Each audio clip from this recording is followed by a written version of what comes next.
the things that you've done since you were what, 15? 15, backstage at Madison Square Garden. I mean, you've captured moments and people in photographs and timeless, moments in time that are incapable of being recreated. Like you did that. You've helped build this business since you were 15 years old. That's the one that got me more than a 1 month press pass at the Garden. Really? Yeah. Because you sort of hustled my grandfather, right, on the phone. You told him you had seen him at the steakhouse and he had promised you a press pass. But it was a short-term press pass? And then you showed him this? Yeah. Is that kind of how it went? What happened was, my mother used to go to Delancey Street to shop on Sundays because it was open market, very European. Mm-hmm. That's where all the Jews went to shop on the Lower East Side, on Delancey Street. And she could haggle, which means she could argue, which my mother loved to do. How much is the purse? $40 for you, 35. Oh, 25 is too much for the purse. I didn't say 25, I said 35. Right, $30 I'll give you for the purse. That was it. And this is the open market, And so my father and I would drop her off every Sunday on Delancey Street. My father and I would go around the Lower East Side, go to Katz's Delicatessen, and do other things around the Lower East Side, and kill some time, pick up my mother, go to Chinatown on Sunday night, and drive home. People associate the Village Voice as being a radical newspaper from back in the day. It was free for many years because it was so liberal, a pioneer of gay rights, a pioneer of, either Puerto Rico should be its own entity or become the 51st state. A lot of liberal causes in the Village Voice. But the Village Voice wasn't the only very radical newspaper on the Lower East Side. There were dozens of free newspapers for every cause that you can imagine. Black Panthers, the Palestinian cause, Jewish causes, Mormon causes, all to the extreme. Okay, no centrist views here. Not even most of the time reasonable views. Radical newspapers, and I was always fascinated by these radical viewpoints, always, because if someone could articulate it, I wanted to read it. I didn't care whether I agreed with it or disagreed with it. I was fascinated by someone who could eloquently, articulately, passionately, mostly, present the opinion of this particular viewpoint. And in one of these newspapers, there was a sports column, which made no sense whatsoever. Because it wasn't even a radical sports column, like the Yankees should just shoot everybody in Yankee Stadium. It was just a sports column, which probably the son or the daughter of the owner of the newspaper was probably, hey, you want a kid? The kid needs a place to start writing. Write for radical New York. And in this newspaper, in this sports column, the writer told the story that he was leaving Ben Benson Steakhouse in New York City and ran into Vince McMahon Sr., as he was known back then, and his entire inner circle, Gorilla Monsoon, Willie Gilzenberg, Phil Zacco, Vincent Kennedy McMahon, Juanita, Linda, Arnold Skoland, Betty, and that this is where he would take everybody after the Madison Square Garden shows, because Ben Benson Steakhouse was next to the Warwick Hotel, which is where he would stay when he was in New York, because that's where he got his hair cut. The son of the barber at the Warwick Hotel opened up his own shop at the St. Regis years later. But I read, he was at Ben Benson Steakhouse. Interesting. So I ran home from school during lunch and I called the Cape Cod Coliseum, which at the time was family owned. And that was By my parents. that was the phone number for the Capital Wrestling Corporation, because Vince McMahon Sr. was in Fort Lauderdale. So I called up and I said, "Hi, this is Paul." I had a deep voice when I was a kid, and I said, "Hi, this is Paul Heyman from the Wrestling Times. I'm calling for Vince McMahon." And the person, who obviously didn't last past 1984 in this company, said, "Senior or junior?" Because the word junior did not fly after 1984. Yeah, we never used junior.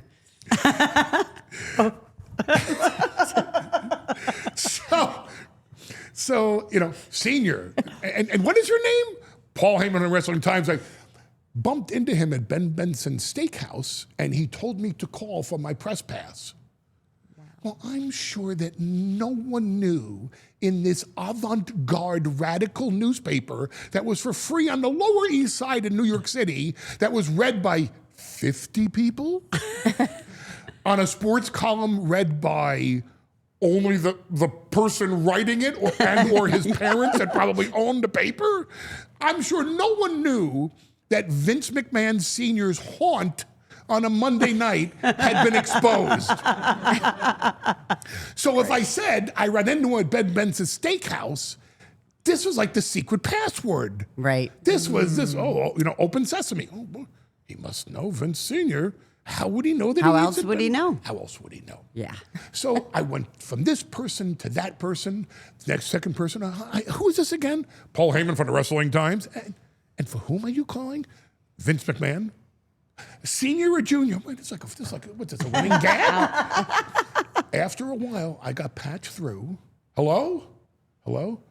This is Vince McMahon. With whom am I speaking? Paul Heyman from the Wrestling Times. Yes, sir. And where did I meet you? Ben Benson Steakhouse. Mr. Heyman, you're going to have to excuse me when I go out to Ben Benson Steakhouse. I'm inclined to have a little bit of wine on those evenings.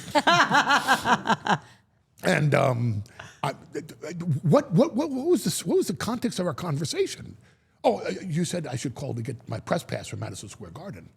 Now, I had already kind of gotten in at the White Plains County Center in Westchester, and had kind of got to know Arnold Skoland and Betty, because I'd go down early, I'd help set up chairs and the concession stands, and they'd let me take pictures up at the ringside. Never in the locker room, though. Always just at ringside, and I have really good pictures with no ropes in the way. And he said, "Oh, well, okay, go down to the Holland Hotel on 42nd Street and 8th Avenue." This was in 1980, when the Holland Hotel on 42nd Street and 8th Avenue was in hell on earth. I mean, just 42nd Street, 8th Avenue was the pit. Rough. Very dangerous area. Okay, on the second floor of what is a hotel filled with crackheads and cokeheads and people being mugged right outside, with an open door, with a bottle of booze on the table, Gorilla Monsoon and Arnold Skoland. First of all, no one's going to rob these two. No one. They're two of the toughest human beings on the face of the planet were Gorilla Monsoon and Arnold Skoland, with their Halliburton briefcases, playing cribbage. And I walked in, and of course Arnie went, "You're the kid." I go, "Yeah." And he goes, "What are you doing here?" And I said, "I'm here to pick up my press pass." And he said, "What press pass?" I said, Vince said I could have a press pass. And of course, Gino says, "Senior or junior?" Like, is this a running joke?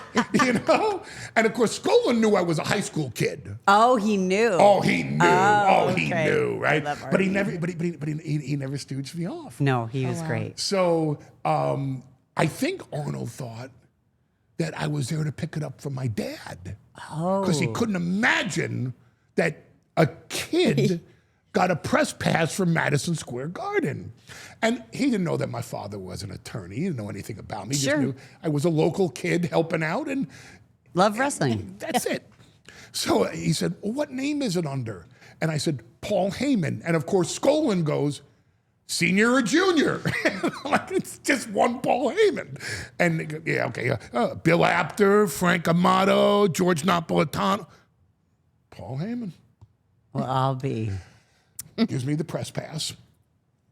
And the garden shows would start at 8:30 back then on Monday nights. And I knew lay low.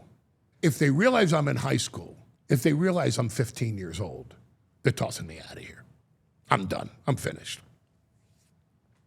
So at 8:25, I decide, let's make a beeline. Get here, turn right, and get out to the ring. And get out to the ring and stay there all night. Get my pictures so I can come back next month. And do you remember what they called that walkway out to Emel's Alley? Oh, that's right. Emil, you ever watch the old garden footage? And there's this huge, bald, white, 6'3" guy who looks like the meanest cop in the universe, right? Yep. That's Emil. And he was a former New York City cop that ran security at the garden. Okay. Now, could someone get over the rail and hit the ring at the garden? Possibly. Could someone get into the locker room and start something? Possibly. But no one jumped the rail in Emel's Alley. That was Emel's Alley. And as long as you walk down that alley, you were I in do the very much actually remember that. Yes. the safest block in New York was from the curtain to the ring, because that was Emel's Alley. And I'm trying to get to Emil, because it was legendary back then. Oh, Emel's Alley, Emel's Alley. I'm trying to get to Emel's Alley. And as I'm walking down the locker room, Vince Sr. is with Andre, and they're talking. See, it looks like a posed picture, but Can you put it back up? it's not a posed picture. They were just... I thought they were. No, Yeah. they're just talking in the hallway. Now, the picture with Vince Sr. and Gorilla Monsoon, that's posed, because I was already in. See, that's Yeah. posed. Yeah. I was in. That's right outside, that's right behind the curtain. That's at Emel's Alley. Really? But the picture of Vince and Andre, they were just talking.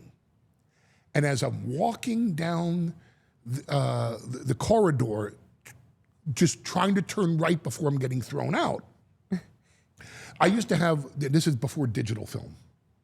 Before digital. Way Digital's not film. before Oh, digital. yeah. yeah, We're back in the Lincoln administration. So I used to shoot what's called 400 ASA film.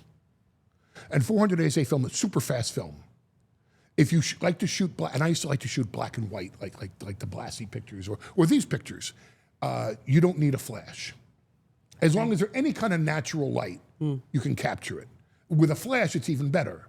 You can shoot color with it, but you're wasting your time. Okay. If you want to shoot really dramatic black and white, natural light, 400 ASA film. And as I'm walking down, I see the Pope of Madison Square Garden with this beautiful white mane. It's Vince McMahon Sr. And there's Andre. And I'm walking down, and I put my camera down here, which, of course, it's funny, because years later, this becomes the Andre shot. Yeah. But I didn't do it because of the Andre shot or to make Andre look big. I did it because I'm trying to take the picture. And I'm just doing this, like a paparazzi.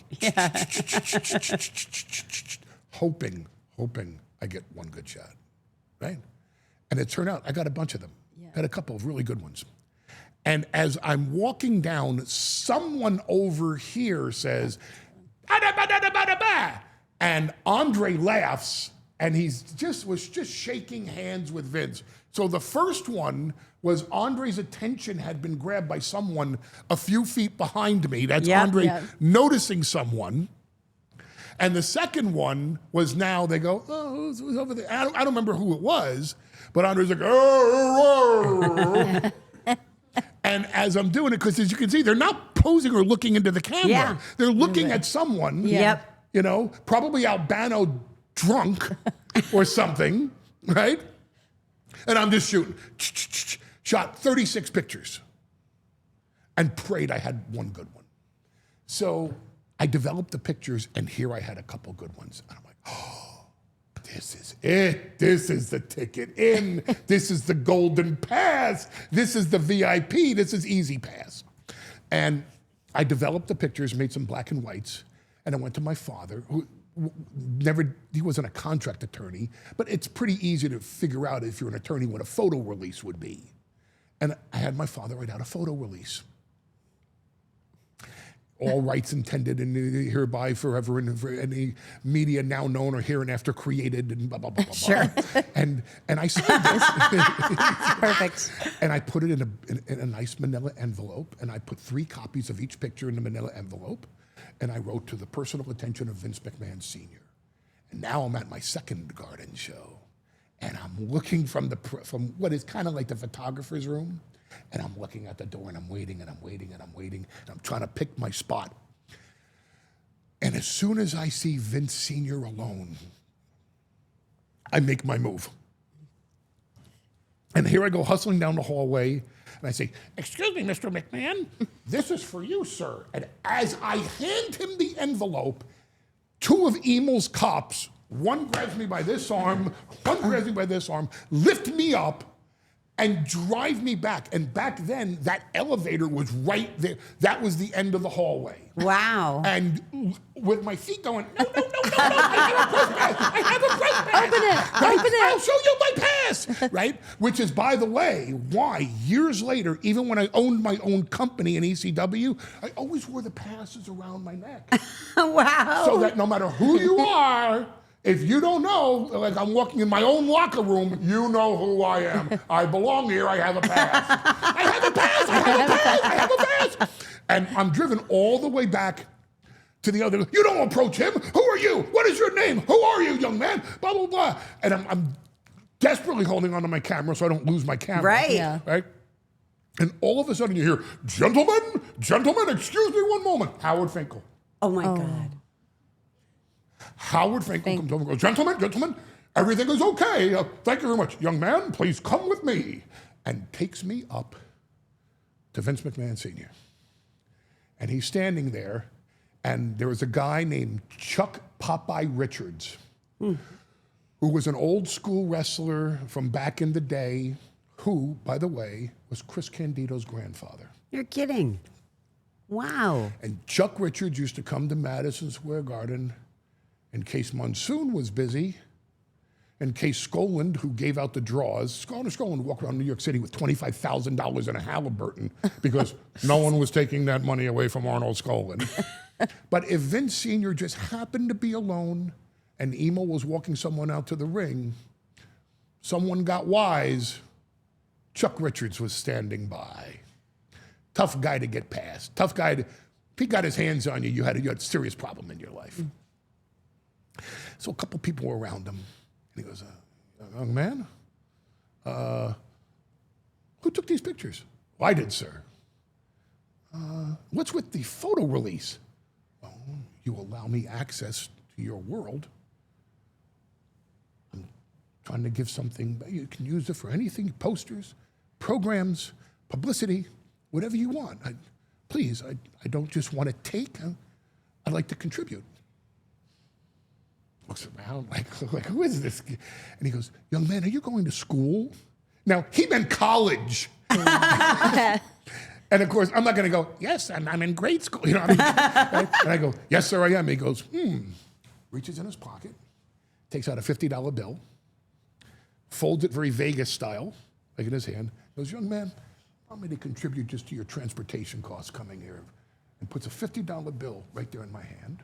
Wow. And he says, next month, bring me a couple pictures, one with a photo release.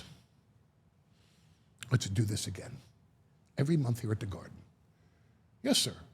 Thank you very much, young man. Oh, thank you very much, sir. And I got away from him, because back then, I knew when to stop. Plus, I kind of got what I wanted. So every month at the Garden, I would walk up to Vince Sr., and I'd hand him an envelope with a couple of pictures that I thought would be relevant to him or his cause or who was on top, or Don Morocco, Greg Valentine, Ernie Roth, the Grand Wizard, Freddie Blassie, Lou Albano, whomever it was, Bob Backlund. And he'd say, oh, young man, well, thank you very much. And put a 50. And he would ask me a very short question, of which I'd give a 1 or 2 sentence answer. and get away because I didn't want to overstay my welcome, which is a lesson I did not know in my 20s and 30s. But I just figured this was it. This was a wonderful relationship. And, say something like, what about tonight's show are you most looking forward to? And I tell them the match, and they go, thank you very much. Or, what about last month's show still resonates with you? And I'd give them a very quick answer, and that was it. I'd get one question, I'd give one sentence question, one sentence answer, and I'm out of there. But that's the story. That picture got me into the business. You were the counsel even then.